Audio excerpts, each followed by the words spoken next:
فليعلمن الله الذين صدقوا ولا يعلمن الكاذبين. الله يعلم. إذن ما ردك على هذه الآية؟ اعلم أخي الحبيب بأن الله تبارك وتعالى لعدله جل جلاله بعد فضله سبحانه شاء وقدر ألا يحاسب خلقه بمقتضى علمه فيهم، وإنما بمقتضى أقوالهم وأفعالهم.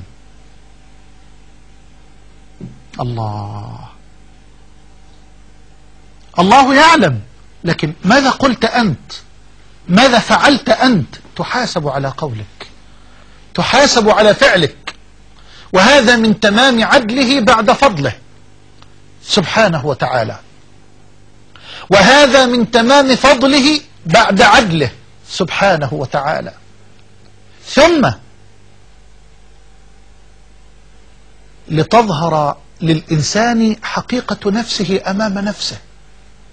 ممكن أكون عنتري فاتح صدري أقول لا أنا مستعد لأي بلاء، أنا مستعد لأي محنة. لا يا أخي، أنت لا تدري كيف يكون حال قلبك إذا نزلت بك المحنة، وإذا نزل بك الابتلاء أو البلاء أو الفتنة. ولذلك لا تتمنوا لقاء العدو أبدا، فإن قدر الله عز وجل ولقيت العدو فاثبت وسل الله أن يثبتك.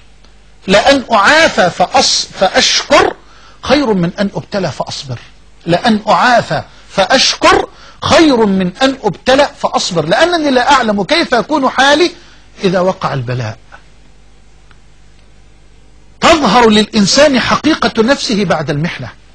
ومن الناس من يعبد الله على حرف، فإن أصابه خير اطمأن به، وإن أصابته فتنة انقلب على وجهه، خسر الدنيا والآخرة، ذلك هو الخسران المبين. خلي بال حضرتك، قال جل جلاله: أم حسبتم أن تدخلوا الجنة ولما يأتكم مثل الذين خلوا من قبلكم مستهم البأساء والضراء وزلزلوا حتى يقول الرسول والذين آمنوا معه متى نصر الله ألا إن نصر الله قريب. قال جل وعلا: أم حسبتم أن تدخلوا الجنة ولما يعلم الله الذين جاهدوا منكم ويعلم الصابرين. خلي بالك من الآية تاني: أم حسبتم أن تدخلوا الجنة ولما يعلم الله الذين جاهدوا منكم ويعلم الصابرين. كيف أعرف أنني صبرت؟ إذا تعرضت للفتنة في الخير والشر. في الخير فتنة يا مولانا. أيوة، الخير فتنة، ده أعصف من فتنة الابتلاء بالشدة. مش ممكن. فيه دليل معاك؟ ما احنا اتفقنا ما فيش كلمة إلا بدليل من كتاب ربنا الجليل ومن كلام البشير النذير. الخير فتنة. أيوة، إيه الدليل؟ اسمع لقول ربك جل جلاله: ونبلوكم بالشر والخير فتنة. ونبلوكم بالشر والخير فتنة. إنما أموالكم وأولادكم فتنة. إنما أموالكم وأولادكم فتنة. الابتلاء بالنعيم ينسي ويلهي ويطغي، وقد لا يفطن إليه كثير من الخلق. أما الابتلاء بالشدة يستجمع العبد حين ينزل به هذا الابتلاء كل قواه من أجل أن يتحمل، من أجل أن يصبر. فقد يدفع البلاء العبد بفضل رب الأرض والسماء على الصبر أو إلى الصبر.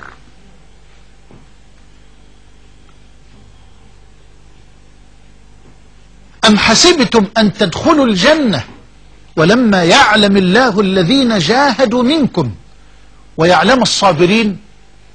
الصبر، لا نملك إلا الصبر. والابتلاء مراتب. المرتبة الأولى للتمحيص: أحسب الناس أن يتركوا أن يقولوا آمنا وهم لا يفتنون. تمحيص. تمحيص يعني إيه يا شيخ؟ اختبار، امتحان. تقول فتنت الذهب والفضة، يعني إيه؟ يعني عرضت الذهب والفضة للنار لأخلص الذهب من الشوائب الرخيصة العالقة به، فتنت الذهب، فتنت الفضة. كذلك الفتنة اختبار، تمحيص. يبقى أول مرتبة من مراتب الابتلاء التمحيص. هتنسى بقى النعيم اللي انت كنت فيه؟ هتنسى سنوات الصحة؟ هتنسى سنوات الرخاء؟ هتنسى سنوات الفضل؟ ولا هتثبت؟ لا، لن أفارق الباب، أنا على الأعتاب ملازم للباب متضرع للعزيز الوهاب. طيب لا زال البلاء قائما، يبقى ترتقي للمرتبة الثانية. خلي بالك، خاطب ابني وأخي وأختي في الأسرة البيضاء وفي البيوت من أصحاب البلاء أيا كان نوع البلاء، لا تحزن أبدا، والله العظيم أنت في نعمة، والله أنت في نعمة، ما دام ربك قد من عليك بقلب شاكر ولسان ذاكر. ما دام ربك قد من عليك بقلب شاكر ولسان ذاكر وجسد على البلاء صابر. الله يجعلني وإياكم من الشاكرين الذاكرين الصابرين.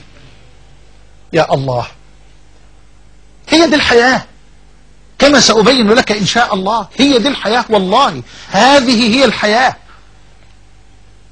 فالذاكر لله حي